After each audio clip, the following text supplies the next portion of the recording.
नमस्कार मंडळी, पुन्हा एकदा आपल्या नवीन एका व्हिडिओमध्ये तुम्हा सगळ्यांचं खूप खूप मनापासून स्वागत करते। तर आज आपण एक मस्त अशी चविष्ट रेसिपी बनवतोय, जी की बनवायला एकदम साधी सोपी आहे आणि यापूर्वी तुम्ही ही रेसिपी कधीच बनवली नसेल आणि पाहिली सुद्धा नसेल। आणि पावसाळ्यामध्ये तर आवर्जून ही रेसिपी सर्वांकडे व्हायलाच हवी। झटपट होणारी आहे, त्याहूनही अगदी तुम्ही एकदा जर बनवली ही रेसिपी तर नक्कीच तुम्ही ह्या पावसाळ्यामध्ये आठवड्यातून 3-4 वेळा बनवाल, एवढी चविष्ट आणि जबरदस्त लागते। तर त्यासाठी आपल्याला काय करायचं आहे पहा, इथे व्हिडिओ अगदी संपूर्ण पाहायचा आहे। मी तुमच्याशी झटपट रेसिपी शेअर करते, कुठेही स्किप करायची नाही। खूपच टेस्टी होणारी रेसिपी आहे। वेळ न करता आजच्या रेसिपीला सुरुवात करूयात। तर इथे आपल्याला सुरुवातीला बटाटे घ्यायचे आहेत। घरात उपलब्ध असणाऱ्या साहित्यांपासून सुद्धा बनते, त्याच्यामुळे खरंच खूप सोपी आहे। बटाटे घेतले, आता साल काढून घेतली आणि स्वच्छ धुवून सुरुवातीला मगच साल काढायची आहे। आणि त्याच्यानंतर आपल्याला इथे अगदी बारीक असे ह्या बटाट्याचे तुकडे करून घ्यायचे आहेत। आता हे आपल्याला तुकडे काय करायचे आहेत, तर सुरुवातीला मी तुम्हाला दाखवलं की आपण कढईमध्ये पाणी ठेवलं होतं आणि त्याच्यामध्ये हे बटाटे टाकून घेतले होते। अगदी त्याच पद्धतीने आपल्याला काय करायचं आहे, पाणी गरम करून घ्यायचं आहे कढईमध्ये आणि त्याच्यामध्ये हे बटाट्याचे तुकडे टाकून घ्यायचे आहेत, जेणेकरून आपला हा बटाटा अगदी पटकन शिजतो आणि वेळसुद्धा जास्त जात नाही। त्यासाठी अगदी ही पद्धत योग्य आहे। जेव्हा कधी आपल्याला बटाटे शिजवून घ्यायचे तर जर आपल्याला भात वगैरे लावायचं नसेल, बऱ्यापैकी भातासोबतच आपण बटाटे लावत असतो, तर त्यावेळी भात जर लावायचा नसेल तर बटाटे शिजवून घ्यायचे असतील तर ही पद्धत अगदी मस्त अशी आहे, योग्य आहे। तर इथे बटाटे शिजवून घेतलेले काढून घेतले एक 10 मिनिटानंतर आणि एका बाउलमध्ये काढून ठेवले थंड होण्यासाठी। आता इथे मी कांद्याची पात होती माझ्याकडे म्हणून घेतली। आता कांद्याची पात नसेल तर तुम्ही इथे गाजर वगैरे पण किसून घेऊ शकतात। तर इथे पहा बीट किसून घेऊ शकता। तर पहा इथे आता मी काय केलं, जे बटाटे होते ते स्मॅश करून घेतले। कोथिंबीरसुद्धा आपण बाजूला साईडला चिरून ठेवलेली आहे। पूर्ण बटाटा थंड झाल्यानंतरच मग इथे मी स्मॅशरच्या मदतीने स्मॅश करून घेतला। अगदी मऊसूत असा हा बटाटा तयार करून घेतला। आता आपल्याला याच्यामध्ये कांद्याची पात घालायची आहे चिरून घेतलेली, नंतर भरपूर अशी कोथिंबीर घालून घ्यायची।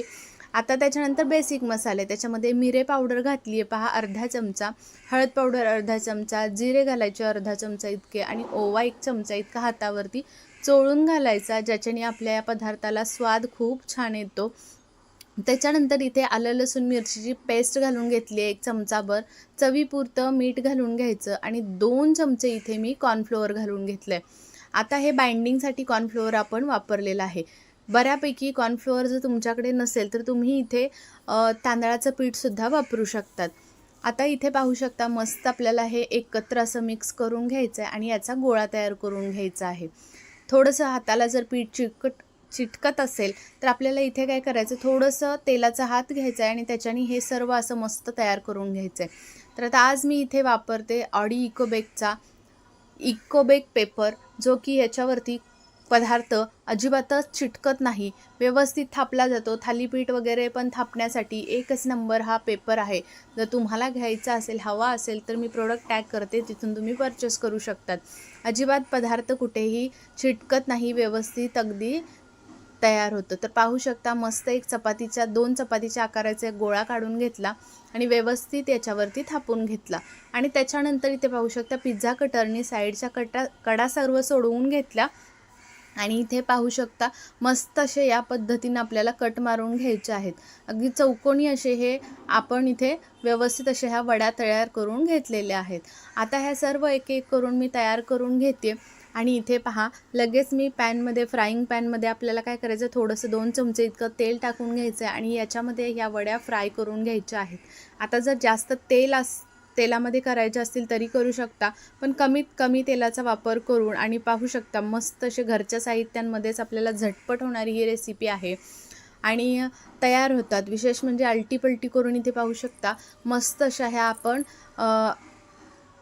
हे वड्या तयार करून घेतलेल्या आहेत कच्च्या बटाट्यापासूनच। म्हणजेच की आपल्याला फक्त काय करायचं, एक 5 मिनटं आपल्याला फक्त बटाटा शिजवून घ्यायचा आहे कढईमध्ये बारीक कट करून आणि त्याच्यानंतर इथे मस्त अशा ह्या आपल्याला झटपट अशा ह्या वड्या तयार होतात। कधीही तुम्हाला पावसाळ्यामध्ये असं चटपटीत कधी काय खावंसं वाटलं किंवा अगदी तुम्ही एकदा जर या पद्धतीनं बनवलं ना, नक्कीच आठवड्यातनं 3-4 वेळा तुम्ही बनवून खाल, एवढीच चविष्ट लागते ही रेसिपी. तर इथे पाहू शकता दुसरी बॅचसुद्धा या पद्धतीनंच मी कट करून घेतली, लाटून वगैरे आणि त्याच्यानंतर तळून घेतली. इथे सर्व अशा ह्या वड्या कट करून घेतल्या. अजिबातच तेलकट वगैरे होत नाहीत. खूप छान वरतून अगदी कुरकुरीत, आतून अगदी मऊ छान होतात तयार आणि खायला म्हणाल तर एकच नंबर लागतात. लहान मुलांना बटाट्याचे सर्व पदार्थ खूप जास्त आवडतात. त्यामुळे तुम्ही ही रेसिपी नक्कीच बनवू शकता. मुलांच्या टिफिनसाठी सुद्धा झटपट होते. अगदी मधल्या वेळेत जरी मुलांनी कधी काही दुपारच्या वेळी खायला मागितलं त्यावेळीसुद्धा तुम्ही बनवू शकता. पावसामधून भिजून आल्यानंतरसुद्धा अगदी गरमागरम असं तुम्ही खाऊ शकता किंवा टिफिनमध्ये तुम्ही अशा पद्धतीनं स्नॅक बॅगमधूनसुद्धा देऊ शकतात. तर कशी वाटली रेसिपी मला कमेंट करून सांगा. रेसिपी आवडली तर आपली ही रेसिपी जास्तीत जास्त लोकांपर्यंत शेअर करा. असे छान छान साधे सोपे व्हिडिओज खूप आपल्या चॅनलवरती अपलोड आहेत. नक्की चेकआउट करा. तुम्हाला खूप जास्त आवडतील.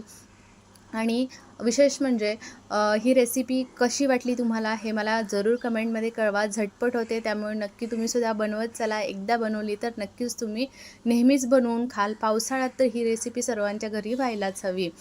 तर चला मग माझा व्हिडिओ तुम्ही संपूर्ण पाहता त्याबद्दल खरंच खूप मनापासून धन्यवाद. चला उद्या पुन्हा युनिक आणि चविष्ट रेसिपीसोबत भेटूयात. तोपर्यंत बाय.